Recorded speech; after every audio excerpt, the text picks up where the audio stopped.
Hello and welcome. We all know that feeling, a small, creeping sense of unease that something isn't right. Sometimes it's a quiet whisper in the back of your mind, and other times, it's a deafening alarm bell. The stories we have for you today are about people who felt that dread and found themselves in situations they never could have imagined. Let's begin with our first story, The Last Bus. It was Thanksgiving evening, and a young woman, let's call her Anna, was feeling miserable. She was recovering from a nasty virus, still plagued by body chills and a persistent cough. All she wanted was to be at home in bed, but Anna had made a promise.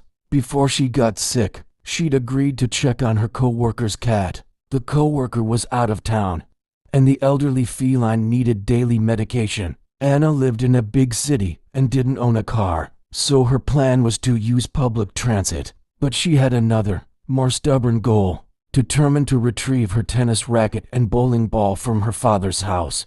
She embarked on a complicated journey across the city via light rail. By the time she was heading to her friend's apartment to check on the cat, it was past 9 p.m. The city was quiet, and the holiday meant the streets were nearly empty. She stood at a bus stop, the only person there. Her phone's transit app was glitching, showing a bus that was perpetually 1 minute away. She was exhausted, sick, and weighed down by her sports gear and a bag of leftovers. She had been waiting for over half an hour. Then, a car pulled up. A group of young men, speaking a foreign language and laughing, were inside. One of them got out, and the car drove off. The station was large, and Anna had positioned herself away from the main bench to avoid coughing near anyone. Despite this, the man walked directly over and sat right next to her. Anna tried to ignore him, focusing on her phone and searching for the bus's headlights. A few minutes later, she felt a heavy weight on her shoulder. The man had wrapped his arm tightly around her. Her mind went blank with shock. He mumbled something, asking if she was okay. In a quiet voice, she told him she was fine, just waiting for the bus. After a moment, he let go and sat back down. Anna's mind raced, trying to rationalize. Maybe he's just trying to be comforting because he heard me coughing. But the red flags were waving. The man was over 6 feet tall, easily double her weight, and wore a bandana covering most of his face.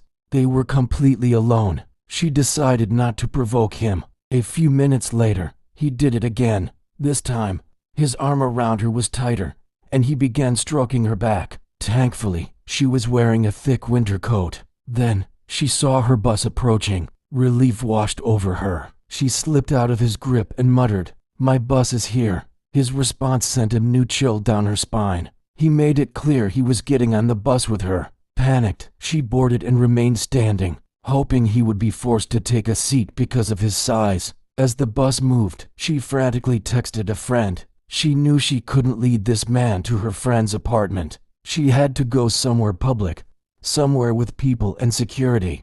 She decided her best bet was her workplace, a restaurant in a large, outdoor shopping center. She knew her co-workers would still be there closing up, and the area was covered in security cameras.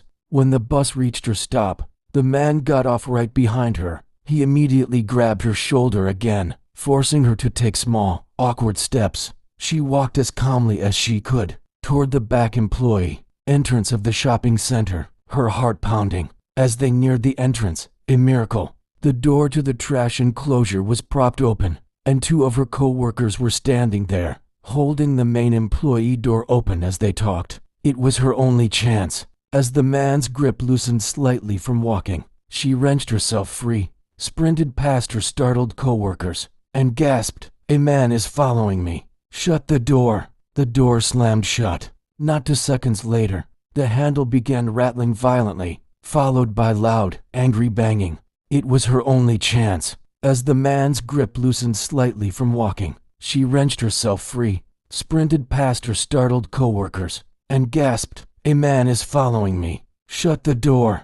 The door slammed shut. Not 2 seconds later, the handle began rattling violently, followed by loud, angry banging. Security was called, and while they waited, they could see the man pacing outside, staring into the windows before he finally disappeared. A co-worker kindly drove Anna to check on the cat and then took her safely home. In the days that followed, Management asked if she wanted to press charges, but without a clear resolution, the incident was eventually dropped. To this day, Anna doesn't know what the man truly wanted, and she hopes never to find out.